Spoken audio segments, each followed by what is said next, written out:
Emonews, and today we speak with family members who have lost someone due to COVID-19. Losing a loved one is very sad. However, losing a loved one due to COVID is extremely sad. Stay tuned as we speak with family members about their encounter with death and COVID.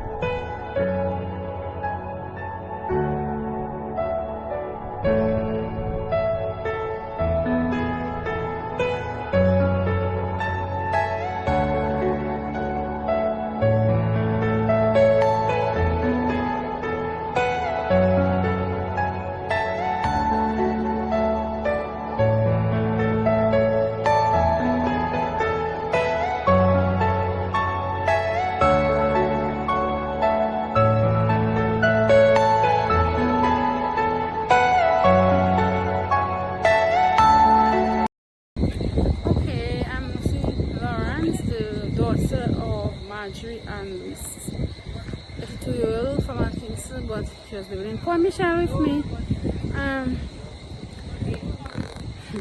You lost your mom through COVID-related issues, and well, she was one of the deaths that was counted in Dominica. Tell us about that experience. Wow. My mom, 82-year-old, I'm a health worker. I've worked, in COVID for more than a year. And since that started, we had a plan at home. When we came home, my husband is a police officer, and because both of us are frontliners. We had a plan at home where when we come home, we would move our clothes on the porch, everything, put everything in the bin, and don't talk to mommy because the caretaker was there with her, and until we are, we take our shower and we are clean and everything. But then something happened that accidentally. We don't know, we cannot judge, we don't want to point fingers, but mommy got it. And it must have been somebody that came home. You understand? So, the first time I called Dr. Amin to give her a test. So when he came, it was negative. Then the following day when I woke up, I saw she had some runny nose. I was wondering what was happening. And she wasn't like herself. So then I called again. I called Dr. Nest, and then Dr. Nest sent somebody to test her. And when they tested her, she was positive.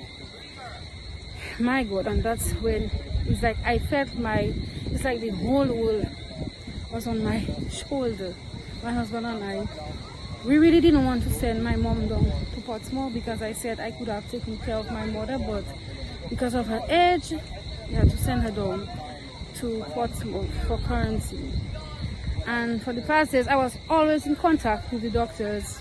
Dr. Esprit would call me, and would always be. Actually, when the following day, Dr. Esprit, when she called, she told me that mommy didn't look sick to her. But then when she tested, it was positive. So then we were in contact. I went down, brought stuff for her and all that stuff. But remember, because of COVID, I cannot see her. You understand? I cannot visit her. But then we continued, and then when we went down, the first day that they called us, and they told us that they were sending her to the St. James Hospital, and that's where I said, oh my God, mommy's just not doing good. When she has to go to the transfer from the center at the back of Richard to the James Hospital, that means things are not well. But we started praying and praying for her, and then we went down the Friday, yes, to bring stuff and everything. And then on our way back up, the doctor called me and told me that she was doing better, and I felt, a little better. My husband and I, we went home, but in the middle of the night, about 3 o'clock, we woke up, and it's like we cannot sleep. And then we went back to sleep again. And then, but after 5, we woke up because I had to prepare lunch for my husband to go to work. And then, when I checked my phone, I saw that I got so many calls from the COVID center. I was like, what is happening? But I know I had to send some stuff down for them Saturday for the doctor, some medication. But I was like, why is she calling me so early? So then when I called her back, she told me, I've been calling you for a while. I said, well, my phone was off. And then she told me, that was it, your mom. My God, the phone just fell in my hand, from my hand, and the screaming in the house. And it's like I was crying, I was just feeling my whole, I didn't have an inch, like as if I don't even feel like I have a heart or something, because the way I was crying, and my husband came because he was in the kitchen when I was in the bedroom talking to the doctor, and he came and he took the phone. I said, what happened? I said, Mama is gone. And my husband just broke down too, because he was very, very close to my mother, extremely close. When he would go to work, my mother would sit in her bedroom and look at the outside. I would look at her, and when you see my husband reaches to the vehicle, that smile would just come over her face.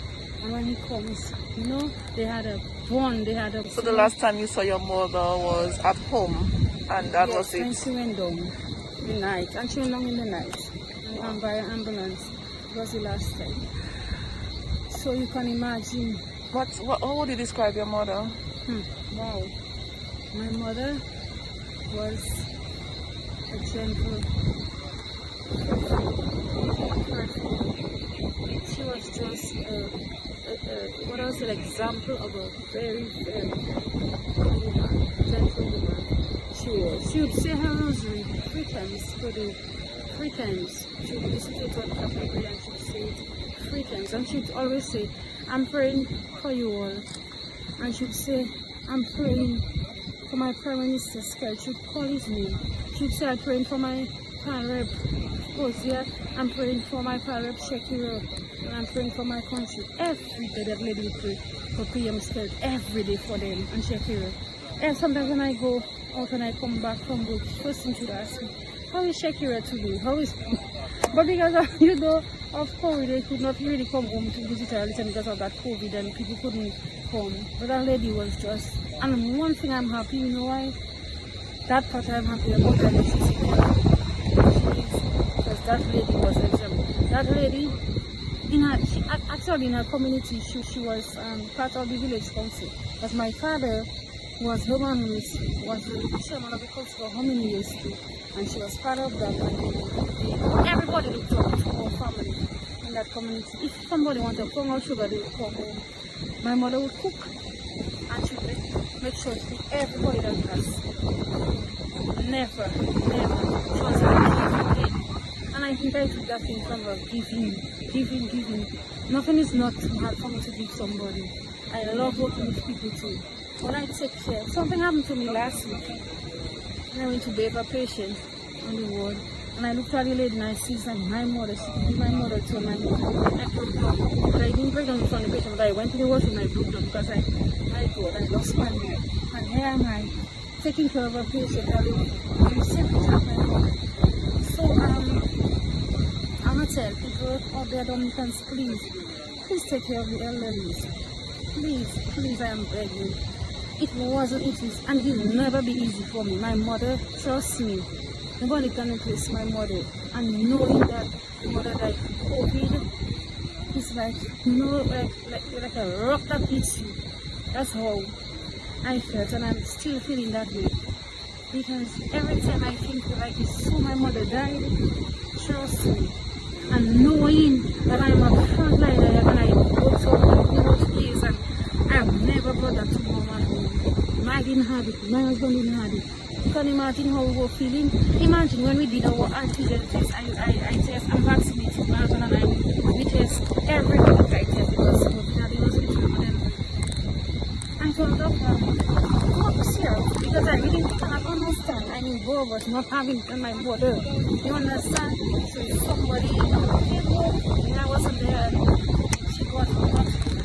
So what advice would you give to persons who are welcoming people to their homes, especially those people with elderlies at home? No. Right about no, please, I'm telling you what, if you have anybody to come home, best, if somebody has to bring anything for you home, put it by the gate, outside the door, and when they bring it, to sanitize it. And please, I'm begging people with elderly, please know your status. If you know you are feeling sick, just stay home, stay away from them.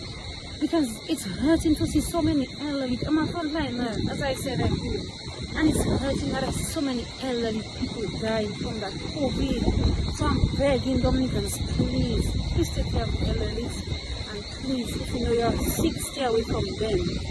Stay away from them. Talk to them whatever on the phone if you can talk to them, but stay away. At some people's homes right now, it is not right now. We should be visiting people's homes. COVID must have devastated your family. Tell us about that. Okay, well, yes, it did. My mother, when they called the COVID team to come before she could see the doctor, they did the test for the three of us. That was with her immediate, living with her. And then at the end of it, the doctor was saying like, Granny is positive and you all are negative. So I was like, oh, well, Anyway, I really wanted them to get going with her because she was helpless. So I didn't really question too much. But after I keep thinking, but wow, because I'm the only one taking care of her. And then whenever I do, I would put on my mask, my gloves. And then people, we never really come and see her during that time because we were careful, So I really don't know. It was an emotional time for your family. Oh, yes.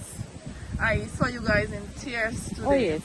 And the entire family looked like a family that is tight-knit. Yes. And I know that there are children living overseas and they would like to be here today. Oh, that is the bad part. Because they just couldn't make it and to see their mother one last time. Now, the hurtful thing is I didn't even get to see my mother body in the coffin, not through the glass, not through anything. But I am, how should I say it? I am relieved now, knowing that I put her to rest because I spent all my life taking care of her. And at the latter part, it was very challenging. I sacrificed a lot because I couldn't go anywhere. If I had to go to town, I would run there. I sleepless nights. And then, Were you all ever tested? We all tested negative. And no one knows how she got the COVID? No. We tested twice, and then within the 5-day period, and then the test still came back negative. When she was taken to the St. James facility down in Portsmouth, what form of contact you had? I know you could not reach out to your mother. Were you in contact with the nurses? Did you get to video call her? A doctor called me to tell me that her blood pressure was extremely high. Her blood sugar they couldn't get a reading, it was extremely high. So I believe that was the real cause of my mother's death. And maybe, I don't know, she had a little mucus and then, I don't know, but I still cannot believe that she died of COVID. But we accept it, that's how it is. What advice would you give to persons with, older persons living at home? I would say to them, be careful, don't let anybody come around them because at that time they can be very fragile. And not always be on the alert, focus that anybody, don't visit. Any final comments? Well, what I must say, I will miss my mother. I will miss my mother for so many things. But I know I'm going to live the rest of my life with her blessings. Blessings every day, 24 hours, 365 days, a minute after minute.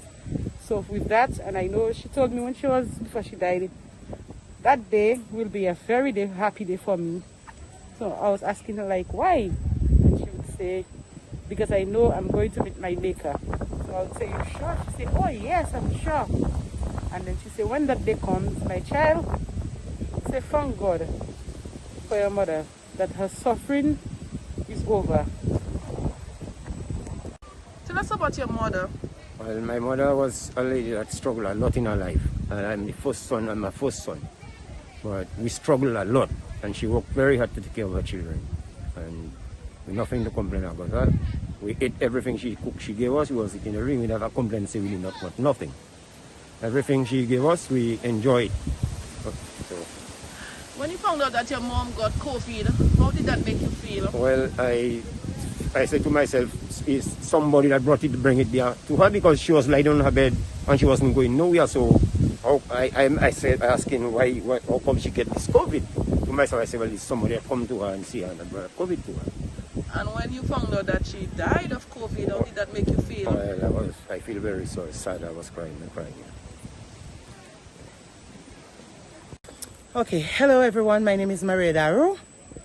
Maria, you lost your mom due to COVID-related issues. Yes. Tell us how you feel about that.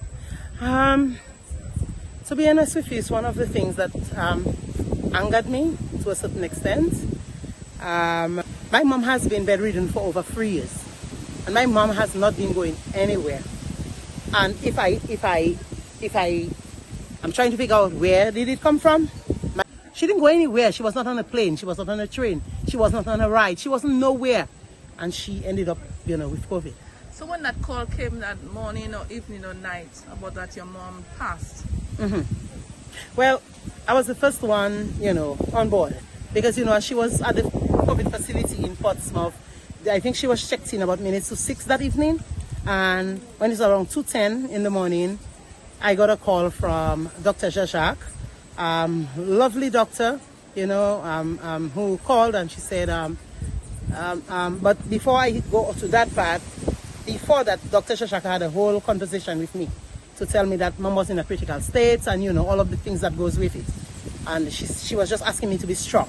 And when it was about like 2:15 in the morning, she called and she said, when I saw her number, I was like, Doc, my mom is gone.